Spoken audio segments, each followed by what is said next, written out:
Hello everyone, welcome to day 13 of A Course in Miracles, the workbook. If you've never heard of this book, as always, go under the video here, you'll find a link to give you all the information about it, as well as the lesson that we're covering today. It's a 365-day course, 1 year. I started it at the beginning of this year, and today is day 13. And the lesson we're going to cover today is a meaningless world engenders fear. So in other words, a meaningless world gives rise to fear in our minds. So let's read the description. Today's idea is really another form of the preceding one, except that it is more specific as to the emotion aroused. Actually, a meaningless world is impossible. Nothing without meaning exists. However, it does not follow that you will not think you perceive something that has no meaning. On the contrary, you will particularly likely to think you do perceive it. Recognition of meaninglessness arouses intense anxiety in all the separated ones. It represents a situation in which God and the ego challenge each other as to whose meaning is to be written in the empty space that meaninglessness provides. The ego rushes in frantically to establish its own ideas there, fearful that the void may otherwise be used to demonstrate its own importance and uncertain unreality. And on this alone it is correct. It is essential, therefore, that you learn to recognize the meaninglessness and accept it without fear. If you are fearful, it is certain that you will endow the world with attributes that it does not possess, and crowd it with images that do not exist. To the ego, illusions are safety devices, as they must also be to you, who equate yourself with the ego. The exercises for today, which should be done about 3 or 4 times, for not more than a minute or so at most each time, are to be practiced in a somewhat different way from the preceding ones. With eyes closed, repeat today's idea to yourself, then open your eyes and look about you, slowly saying, I am looking at a meaningless world. Repeat this statement to yourself as you look about, then close your eyes and conclude with, a meaningless world engenders fear, because I think I am in competition with God. You may find it difficult to avoid resistance in one form or another. To this concluding statement, whatever form such a resistance may take, remind yourself that you are really afraid of such a thought because of the vengeance of the enemy. You are not expected to believe the statement at this point, and will probably dismiss it as preposterous. Note carefully, however, any signs of overt or covert fear which it may arouse.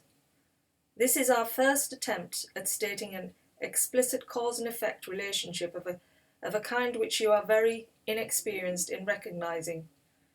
Do not dwell on the concluding statement, and try not even to think of it, except during the practice periods. That will suffice at present. So a meaningless world engenders fear. And it does, really. I mean, I was out on my walk, and I heard some cows today making quite a lot of noise, and I didn't know what was going on, and then I passed someone, and she said, who lives near the farm, and she said, oh, they're probably taking the calves away from the mothers. And I felt myself immediately pass and just sort of feel real anxiety for those cows. I was feeling upset for them at first, and then angry at humans, for hurting these animals and just, causing suffering.